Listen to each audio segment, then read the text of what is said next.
Assalamualaikum warahmatullahi wabarakatuh. Selamat siang, salam sejahtera untuk kita semuanya. Perkenalkan, nama saya Ulia Laina, mahasiswa Magister Psikologi Universitas Diponegoro. Pada hari ini, saya juga sebagai salah satu peserta dari Konferensi Nasional ke-9 Peneliti Muda Psikologi Indonesia yang diadakan oleh UHAMKA akan mempresentasikan terkait dengan penelitian yang telah saya lakukan yang berjudul Children Voice pada Perceraian Orang Tua, Metode Scoping Review. Perceraian orang tua merupakan pengalaman kompleks yang berdampak signifikan pada kehidupan anak. Pada saat terjadi perceraian, suara anak-anak seringkali terabaikan pada perceraian orang tua, seperti yang diungkapkan oleh Shen dan George pada tahun 2005, bahwa di tengah konflik perceraian orang tua ada suara-suara yang tetap tidak terdengar, yaitu suara anak-anak.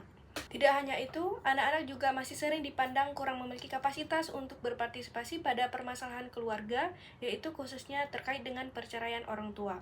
Padahal secara hukum anak mempunyai hak untuk didengarkan. Hal tersebut sesuai dengan aturan yang dikeluarkan oleh Konvensi Hak Anak PBB yang menegaskan bahwa anak-anak memiliki hak untuk dilibatkan secara aktif terkait dengan situasi yang mempengaruhi kehidupannya, termasuk dalam perceraian orang tua.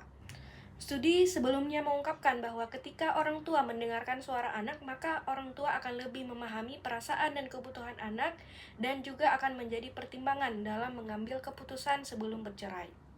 Penelitian terkait perceraian yang telah dilakukan sebelumnya didominasi oleh perspektif orang dewasa atau significant other, sehingga perlunya studi yang menggambarkan perspektif anak-anak pada perceraian orang tua.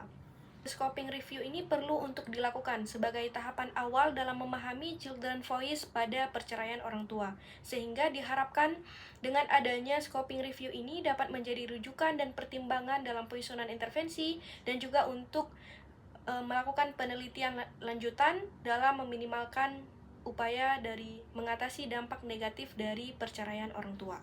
Adapun metode penelitian yaitu menggunakan scoping review, di mana kriteria inklusi terdiri dari artikel yang membahas tentang children voice pada perceraian orang tua.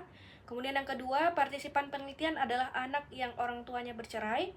Yang ketiga, penelitian diterbitkan dari tahun 2012 hingga 2024. Dan yang keempat, artikel berbahasa Inggris dan dapat diakses secara full text. Proses review dan juga screening dari artikel dapat dilihat pada prisma yang ditampilkan pada PPT. Adapun hasil penelitian ini menggunakan 6 artikel jurnal yang diambil dari berbagai basis data dan telah memenuhi kriteria inklusi yang telah ditetapkan. Semua artikel yang digunakan diterbitkan dalam rentang tahun 2012 hingga 2024. Berdasarkan dari review artikel yang telah dilakukan, kita dapat melihat bahwa dari penelitian yang telah dilakukan 6 artikel tersebut, diketahui bahwa penggambaran pengalaman perceraian orang tua, anak-anak menggambarkan perceraian tersebut sebagai sesuatu yang tidak nyaman, yang tidak menyenangkan, dan juga anak-anak menggambarkan perceraian dengan kata awan hitam yang menggerikan ataupun bayangan gelap. Nah, penggambaran ini menunjukkan gejolak emosional anak akibat perceraian yang dialami, di mana anak merasakan kesedihan dan juga kehilangan yang mendalam akibat dari perceraian orang tua. Juga berharap orang tua bisa mendengarkan perspektif anak terkait dengan keputusannya perceraian orang tua dan juga terkait dengan pilihan hak asuh dan juga pengaturan tempat tinggal bersama ibu atau ayah.